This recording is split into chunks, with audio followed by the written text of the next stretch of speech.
Mastering communication skills का पांचवा हिस्सा है संप्रेषण कौशल में मास्टर होना।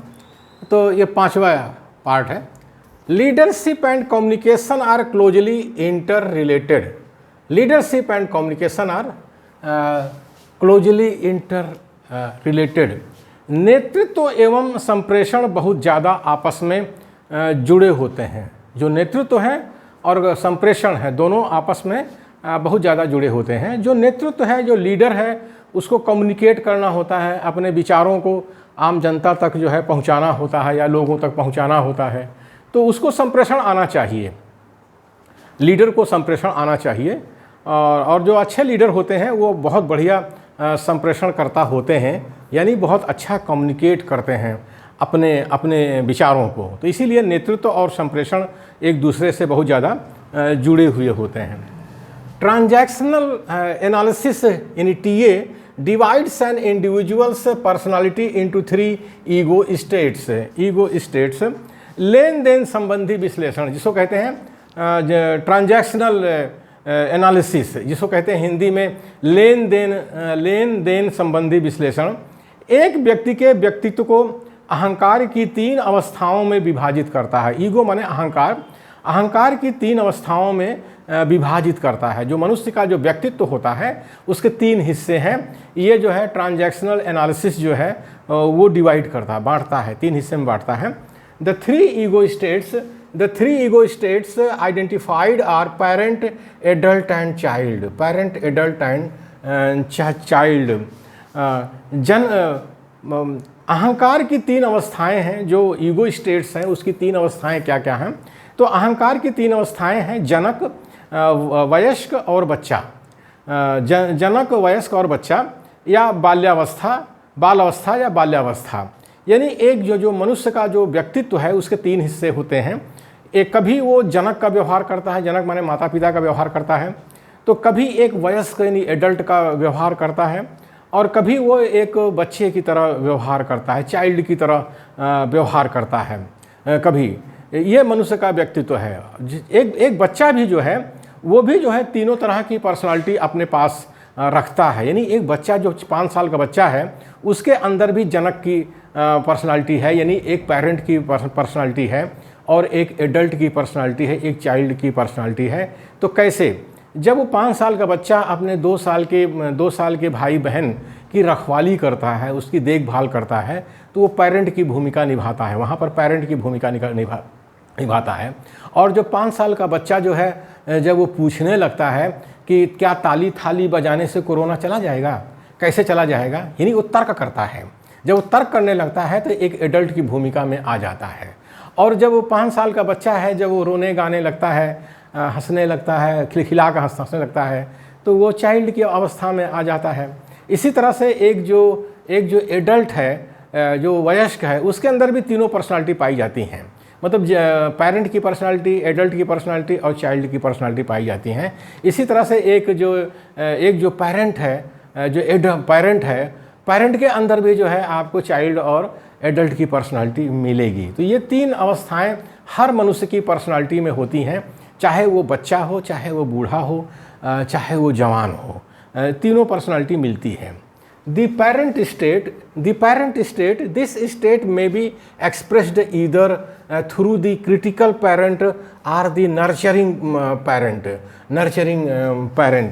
पेरेंट स्टेट का मतलब होता है जनक अवस्था, यानी माता पिता की अवस्था, जिसमें जो लोग होते हैं वो माता पिता की भूमिका में रहते हैं। जैसे माता पिता अपने बच्चों की देखभाल करता है तो वैसे होता है।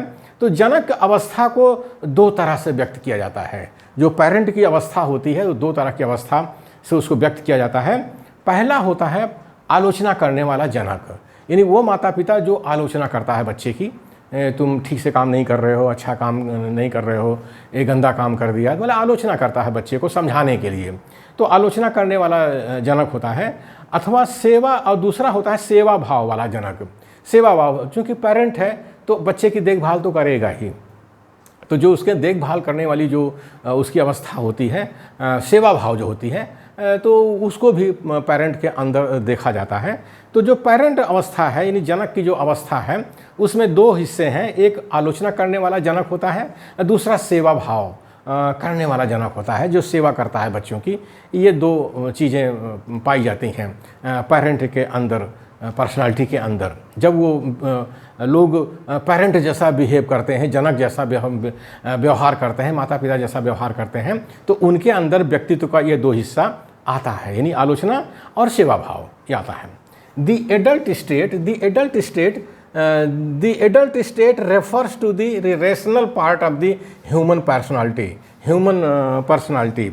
वयस्क अवस्था यानी एडल्ट की अवस्था, वयस्क अवस्था मानव व्यक्तित्व की वह अवस्था है, मानव व्यक्तित्व की वह अवस्था है जिसमें वह तर्कसंगत बात करता है, जिसमें वह तर्कसंगत बात करता है।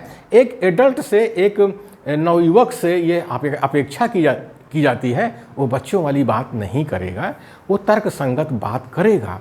लेकिन ये जो वयस्क अवस्था है इसको आप 5 साल के बच्चे में भी देख सकते हैं। वही जैसे हमने कहा कि जो 5 साल का बच्चा ये पूछने लगे कि पत्थर की मूर्ति गणेश जी दूध कैसे पिएंगे, अगर वो पूछने लगे, तर्क करने लगे, तो आप समझ लीजिए कि वो वयस्क अवस्था की बात कर रहा है। उसके अंदर वयस्क जो ईगो स्टेट है, एडल्ट ईगो स्टेट है, वो काम कर रहा है। ऐसा होता है।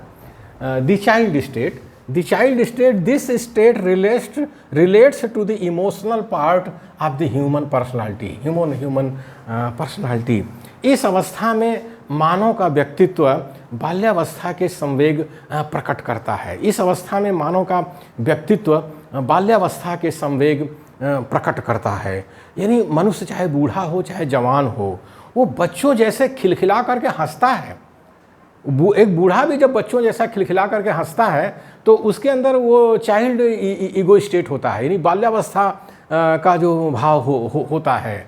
और वही बूढ़ा जब तर्कसंगत बात करने लगता है तो वो जो है एडल्ट की भूमिका में आ जाता है। तो इस तरह से जो है एक लीडर जो है अपने फॉलोवर के साथ में ये 3 तरह से व्यवहार करता है।